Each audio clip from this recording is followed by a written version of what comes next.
Începem evenimentul nostru în aplauzele dumneavoastră. Dan Popa, Regional Sales Manager, South Eastern Europe Veeam.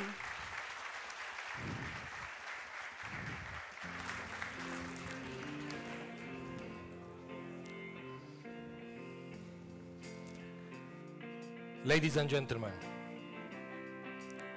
a great society creates weak people. Weak people create a weak society. A weak society creates strong people, and strong people create a strong society. Cred cu tărie, doamnelor și domnilor, că suntem în cea mai bună fază din istoria noastră. Niciodată nu am fost poziționați atât de bine.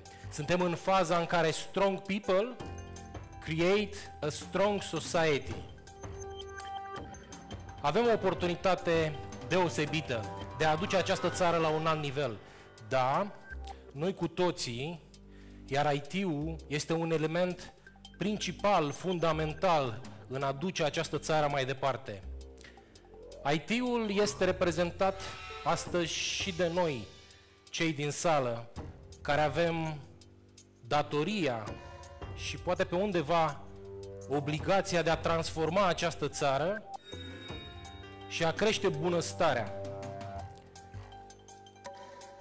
Un element important poate ar fi creșterea mai accelerată a afacerilor, creșterea eficienței, a rezilienței, introducerea masivă a digitalizării. Sunt fonduri de miliarde care ne așteaptă la Bruxelles pentru a fi preluate, atrase prin cele două axe fundamentale pentru zona de IT, zona de digitalizare și zona de green energy, care în spate are, sigur, mult IT. Vreau să vă spun că dacă privim micro, ceea ce am spus eu mai devreme poate părea ușor exagerat. Asistăm la discuțiile de zi cu zi, de la televizor, din societate, când lumea se ceartă sau dezbate pe lucruri mărunte. Însă dacă stăm să ne gândim, stăm să ne așezăm și ne dăm câțiva pași în spate, dacă ne uităm macro, dacă ne uităm la scala istoriei, ce se întâmplă în acest moment în societatea noastră este fără precedent. Digitalizarea și, haideți să o spunem pe lume, nivelul de creștere a digitalizării se simte în România. În ultimii 2 ani și jumătate, poate în ultimul an, datorită contextului geo-economico-politic, s-a accelerat și mai tare. Mai mult în sectorul privat și poate că va să vină și în sectorul public. Digitalizarea vine la pachet cu creșterea exponențială a volumului de date, dar și a serviciilor digitale. În același timp, aceste lucruri vin la pachet și cu niște amenințări cibernetice, le spunem noi malițioase de tip extern și le spune pe față ransomware. Veeam face în fiecare an un raport, un benchmarking, o cercetare de piață, dacă vreți, privind evoluția ransomware-ului de la an la an. Iar raportul din 2023, dat publicității, și o să vă încurajez să-l descărcați, o să-l vedeți în timpul zilei, reliefează o linie foarte importantă, și anume că principalul stăvilar în care a transformării digitale este reprezentat de atacurile cibernetice, respectiv de ransomware.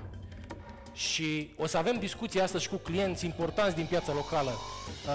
De ce spunem că e principalul stăvilar? Pentru că banii alocați în zona de dezvoltare, de accelerare, de modernizare, de punerea de aplicații noi, middleware și așa mai departe, datorită acestor atacuri cibernetice fără precedent, 4 din 5 companii în România au fost atacate cel puțin o dată anul trecut, 7 din 10 de cel puțin 2 ori și mai mult.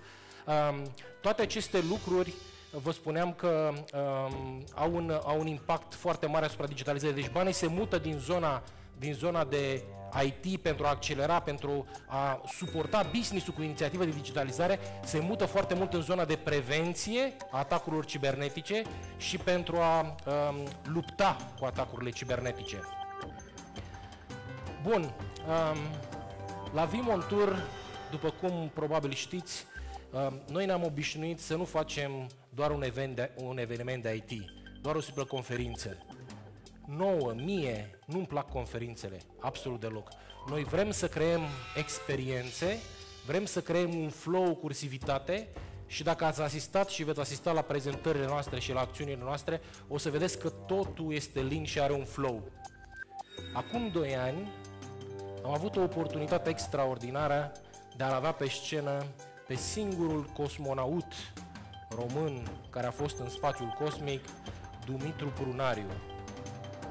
Anul trecut am stat și ne-am gândit cu ce putem să venim nou, cu ce putem să creăm cu adevărat o experiență, pentru că despre experiență este vorba. Degeaba avem noi prezentări interesante, tehnice sau non-tehnice. Oamenii vor pleca acasă în minte cu experiență. Iar anul trecut ne-am gândit la piața de IT, la comunitatea de IT, la industria de IT, unde este multă elită, unde este mult IQ. Dar poate că această elită, acest IQ ridicat, oamenii din acest grup nu au abilitatea de a transmite un mesaj coerent, ușor ingerabil către colegi, către parteneri, către companiile cărora li se adresează.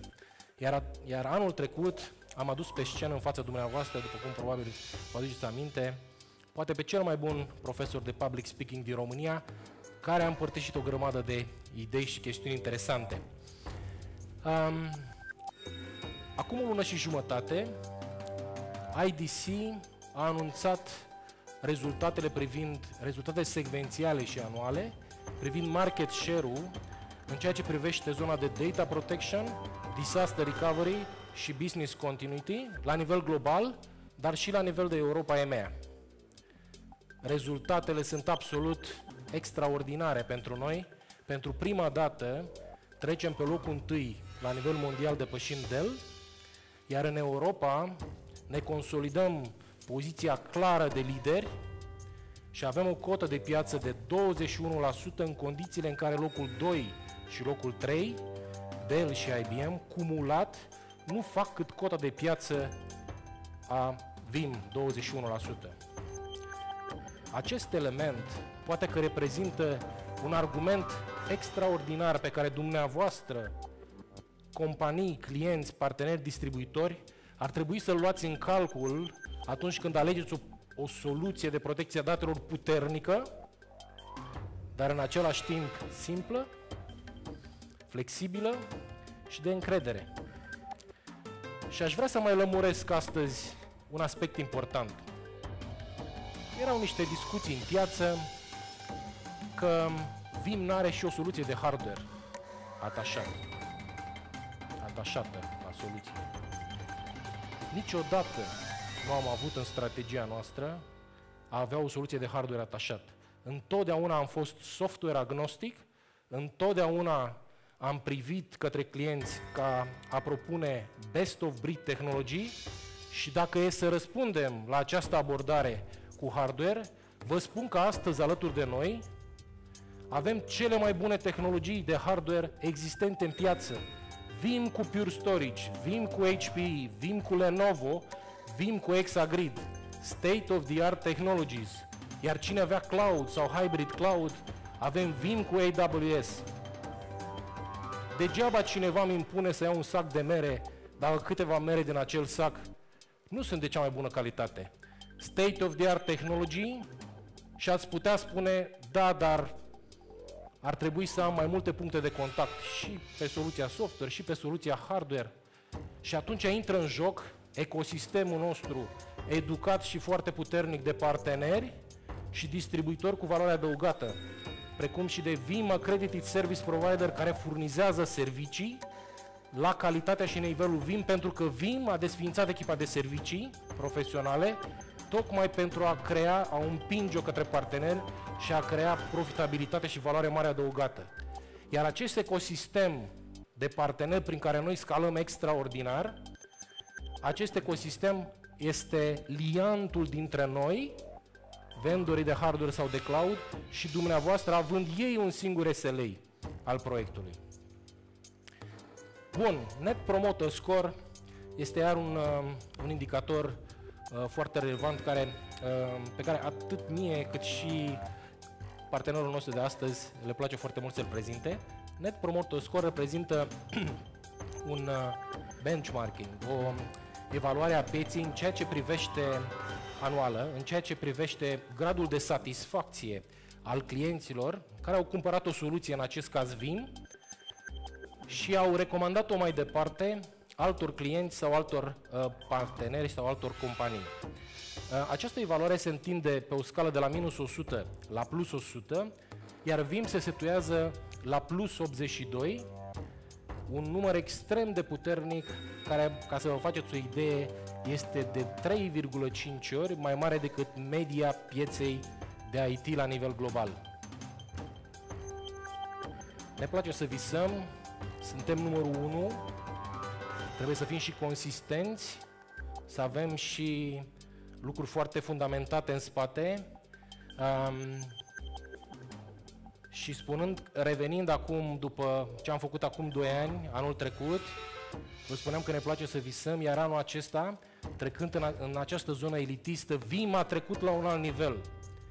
Vim este un jucător mare, consistent în piața din România, împreună cu partenerii săi și alianțele tehnologice. Anul acesta ne-am gândit să asociem aceste achievement-uri, aceste reușite cu un artist de clasă mondială. Ne-am dus în zona de muzică clasică, în zona de arii din opere și așa mai departe. Și chiar dacă nu credeam posibil, am visat și am reușit ca astăzi, peste câteva zeci de minute, să avem în fața dumneavoastră, aici, în maestuoasa sală Leo Diplomat, una din cele mai mari soprane ale lumii, care 10 ani la rând a fost prim soprană la Opera de Stat din Viena și a cântat pe cele mai mari scene. O să vă dau mai multe detalii în câteva momente. Și atunci e frumos să visăm, dar să avem și consistență, de aceea o să închei prima parte a discuției de astăzi cu un citat foarte interesant din Denzel Washington, care spune în felul următor: dreams without goals are just dreams and ultimately feeds disappointment. On the road to achieving your dreams, you must apply discipline, but more importantly, consistency, because without commitment, you cannot start, but without consistency, you cannot finish. Doamnelor și domnilor, ați umplut până la refuz această sală astăzi și vă mulțumesc în numele echipei Vim. Numele meu este Dan Popa, sunt director regional în sud-estul Europei la Vim Software și vă doresc să aveți o experiență deosebită astăzi. Să ne revedem cu bine!